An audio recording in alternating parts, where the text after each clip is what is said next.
Assalamualaikum warahmatullahi wabarakatuh. Baiklah, perkenalkan nama saya Audi Rahman dengan NIM 24060111. Baiklah, di sini saya akan mempresentasikan tentang materi ekonomi pembangunan, yaitu kemiskinan, ketimpangan, dan pembangunan. Kita masuk pada outline-nya, yaitu pertama, mengukur ketimpangan dan kemiskinan. Kedua, kemiskinan, ketimpangan, dan kesejahteraan sosial. Yang ketiga, kemiskinan absolut atau cakupan dan besaran. Yang keempat, karakteristik ekonomi kelompok masyarakat miskin. Lima, pilihan kebijakan dalam ketimpangan pendapatan dan kemiskinan. Ke beberapa pertimbangan dasar. Keenam, rangkuman dan kesimpulan atau perlunya suatu paket kebijakan. Kita masuk pada materi pertama, yaitu mengukur ketimpangan dan kemiskinan. Mengukur. Nah, para ekonom biasanya membedakan dua ukuran utama distribusi pendapatan untuk tujuan analisis dan kuantitatif, yaitu distribusi pendapatan perorangan atau distribusi ukuran pendapatan, eh, distribusi pendapatan fungsional atau distribusi pendapatan per faktor produksi.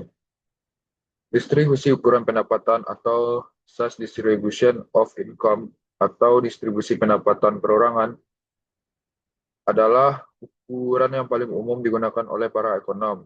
Cara memperoleh pendapatan tidak dipertimbangkan.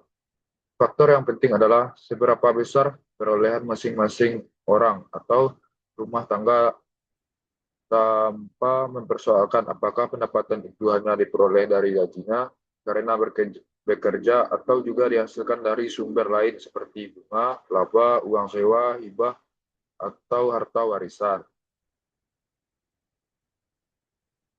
Ketimpangan pendapatan artinya perbedaan industri pendapatan antar masyarakat. Eh, Distribusi pendapatan perorangan atau personal fokus pada beberapa besar pendapatan tiap individu atau rumah tangga. Tidak peduli sumbernya, gaji, usaha, warisan, dan lain-lain. Contohnya, orang A gajinya 1 juta per bulan. Orang B gajinya 10 juta per bulan. Berarti timpang.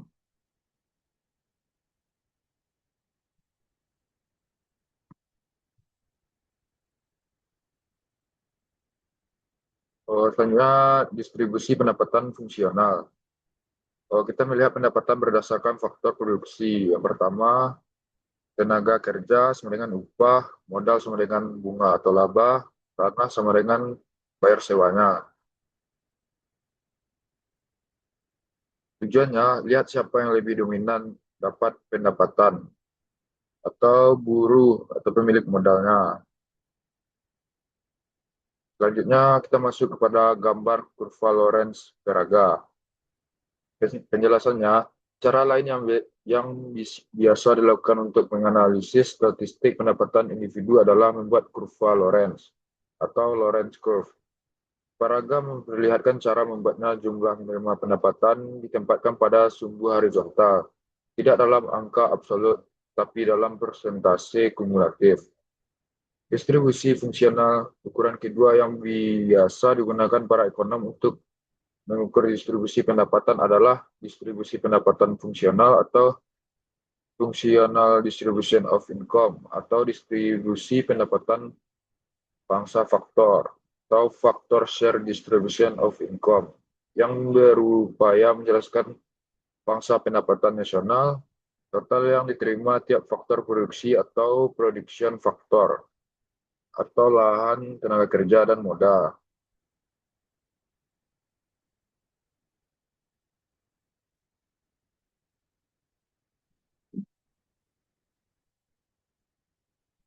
Yang digunakan untuk menggambarkan ketimpangan secara visual yaitu sumbu X sama dengan persentase penduduk, sumbu Y sama dengan persentase pendapatan.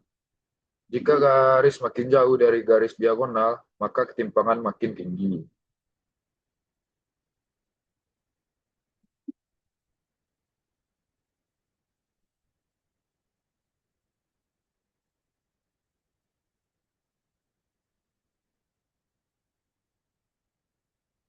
Selanjutnya kita masuk kepada materi mengukur kemiskinan absolut.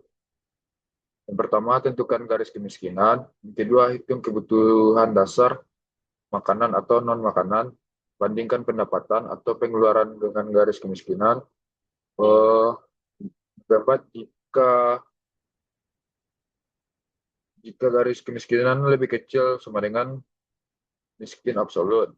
5. Gunakan indikator HCR, PGI, P2.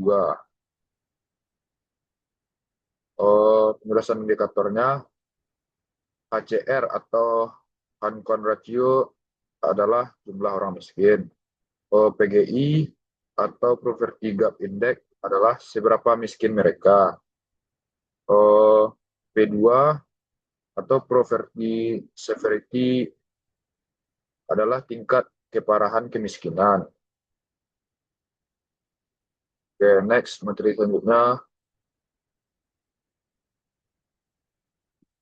Kemiskinan, ketimpangan, dan kesejahteraan sosial.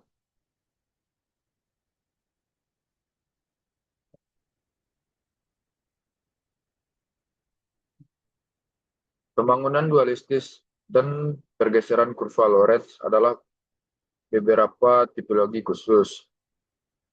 Gary Phelps menggunakan kurva Lorenz untuk menganalisis 3 kasus yang membatasi pembangunan dualistis sebagai berikut. Yang pertama, tipologi pertumbuhan perluasan sektor modern. Yang kedua, tipologi pertumbuhan pengayaan sektor modern. Yang ketiga, tipologi pertumbuhan pengayaan sektor tradisional.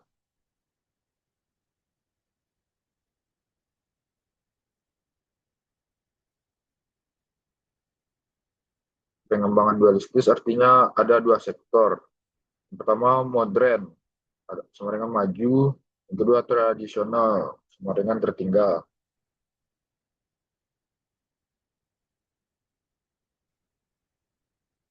Tiga tipe pertumbuhan yaitu pertama, sektor modern berkembang luas, yang kedua sektor modern makin kaya, yang ketiga sektor tradisional meningkat. Dampaknya beda-beda terhadap ketimpangan.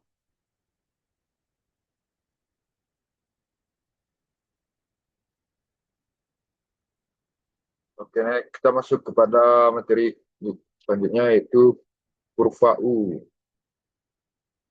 Kurva U atau terbalik Kuznets. Simon Kuznets mengemukakan bahwa pada awal tahapan pertumbuhan perekonomian, distribusi pendapatan akan cenderung memburuk. Hanya pada tahapan berikutnya distribusi itu akan membaik. Pengamatan ini akhirnya dikenal dengan sebutan kurva Kuznets atau Kuznets curve. U terbalik karena adanya pola perubahan longitudinal atau deret waktu dalam distribusi pendapatan yang diukur. Misalnya dengan koefisien gini kurvanya tampak seperti bentuk U terbalik. Seiring kenaikan GNI per kapita dalam beberapa studi yang dilakukan Kuznets.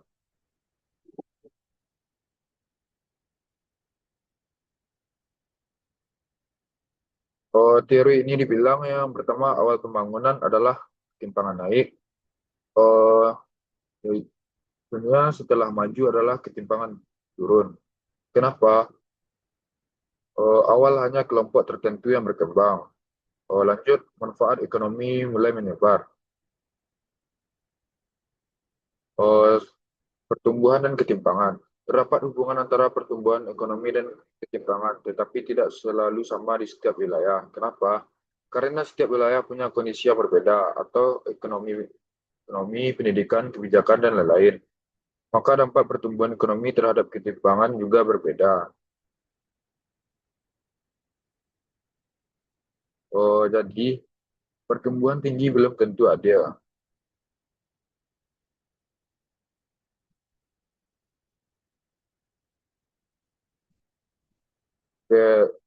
Materi selanjutnya, kemiskinan absolut atau cakupan dan besaran. Sangat sulit untuk dapat membuat perkiraan yang sangat akurat mengenai cakupan kemiskinan global di suatu waktu tertentu. Laporan-laporan penting Bank Dunia yang dipubliskan beberapa tahun sekali menyediakan perkiraan pendapatan harian per kepala atau dollar a day hedge count. dari puluhan juta orang yang sangat beragam. Itu saja telah menunjukkan betapa sukarnya tugas itu. Kesulitan lain adalah menetapkan batas pendapatan yang paling tepat untuk kemiskinan absolut.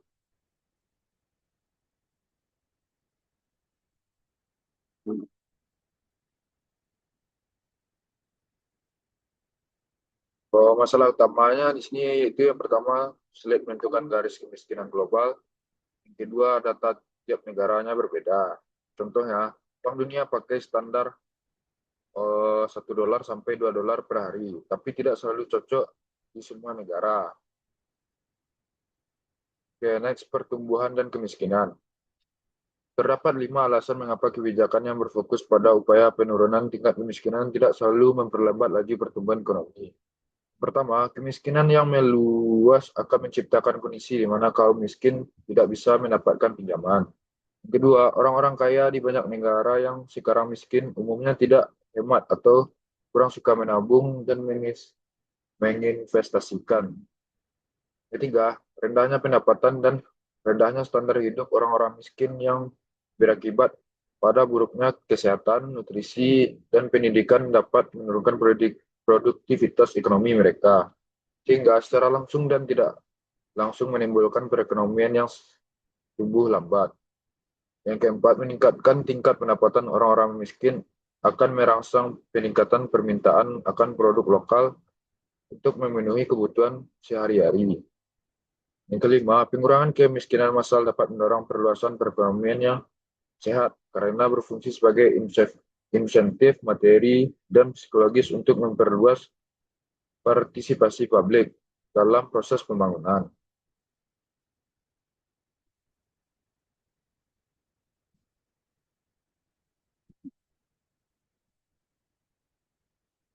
Intinya, mengurangi kemiskinan justru bisa mempercepat pertumbuhan.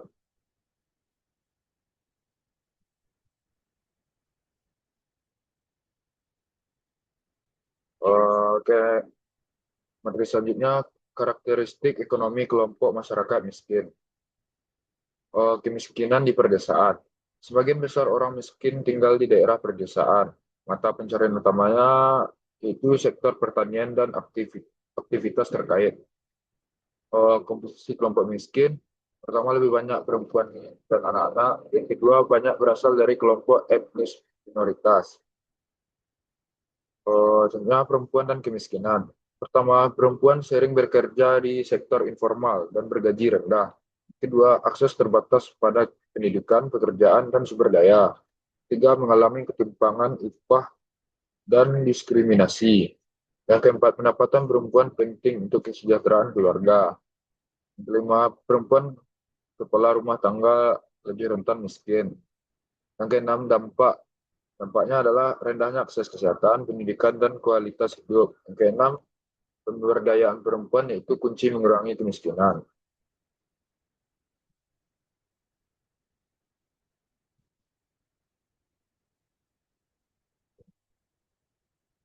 Selanjutnya, etnis minoritas penduduk pribumi dan kemiskinan. Yang pertama, kemiskinan tinggi terjadi di negara berpendapatan rendah. Yang kedua, pertumbuhan ekonomi belum tentu otomatis mengurangi kemiskinan. Yang ketiga, kelompok yang paling rentan etnis minoritas dan penduduk pribumi. Yang keempat, mengalami diskriminasi dan keterbatasan akses pendidikan, pekerjaan, dan sumber daya. Yang kelima, dampaknya adalah kesenjangan sosial dan potensi konflik. Ya, pilihan kebijakan dalam ketimpangan pendapatan dan kemiskinan adalah beberapa pertimbangan dasar di bidang-bidang intervensi. Empat unsur utama dalam menentukan distribusi pendapatan suatu negara berkembang, yaitu yang pertama mengubah distribusi fungsional, kedua meratakan distribusi ukuran, ketiga mengubah atau mengurangi distribusi ukuran di tingkat atas, yang keempat mengubah atau meningkatkan distribusi ukuran di tingkat bawah. Mengubah distribusi pendapatan fungsional melalui harga faktor relatif. Yang pertama, dampak upah minimum terhadap kemiskinan tidak selalu besar. Sering terjadi distorsi harga faktor adalah modal murah, tenaga kerja relatif mahal. Ketiga, akibatnya lapangan kerja terbatas.